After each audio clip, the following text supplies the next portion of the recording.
നോക്കട്ടെ. മുകളിൽ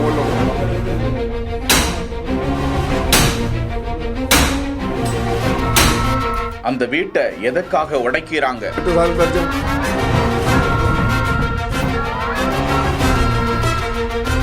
உள்ள யார் இருக்கா?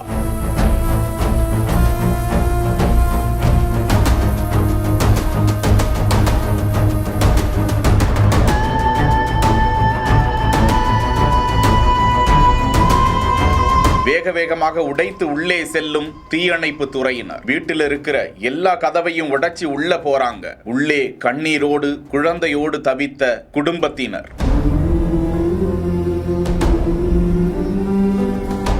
திருவனந்தபுரம் கோவளத்தில் இருந்து தீயணைப்பு துறையினருக்கு காவல்துறையினருக்கு ஒரு அவசர அழைப்பு செல்கிறது. நாங்க இந்த வீட்டுக்குள்ள கதவை திறக்க முடியாம மாட்டிக்கிட்டோம். வெகு நேரமா கதவை உடைக்க போராடியும் எங்களால முடியல. தயவு செய்து எங்களை வந்து காப்பாத்துங்க என அந்த அபய குரல். விரைந்து செயல்பட்ட தீயணைப்பு துறையினர் கதவுகளை உடைக்கக்கூடிய உபகரணங்களை எடுத்து வந்து வீட்டிற்கு உள்ளே சில கதவுகளை கடந்துதான் அவர்களது அறைக்கு செல்ல முடியும் என்ற நிலையில் அந்த லாக்கரை அவர்களால் திறக்க முடியவில்லை. வெளியே இருக்கக்கூடிய அனைத்து கதவுகளும் தொழில் முறையிலான லாக்கர்கள். அந்த லாக்கர்களை உள்ளே இருப்பவர்களால் மட்டுமே திறக்க முடியும் என்ற நிலையில் அந்த குடும்பத்தினரை மீட்டு எடுக்க வேண்டும். அந்த கதவுகள் அனைத்தும் பெயர்த்து எடுக்கப்படுகின்றன. உடைத்து உள்ளே செல்கிறார்கள். ஒவ்வொரு கதவுகளாக உடைக்கப்படுகிறது. அதன் பிறகு அந்த அறையில் இருந்த குடும்பத்தினர் மீட்கப்படுகிறார்கள். இது குறித்த காட்சி வெளியாகி இருக்கிறது. செய்திகளை உடனுக்குடன் தெரிந்து கொள்ள பிஹைண்ட் வுட்ஸ் நியூஸ் வாட்ஸ்அப் சேனலுடன் இணைந்திருங்கள். செய்திகளை வழங்கியோர் Manju group, SIMS pharmacy and clinics, grand royal tours.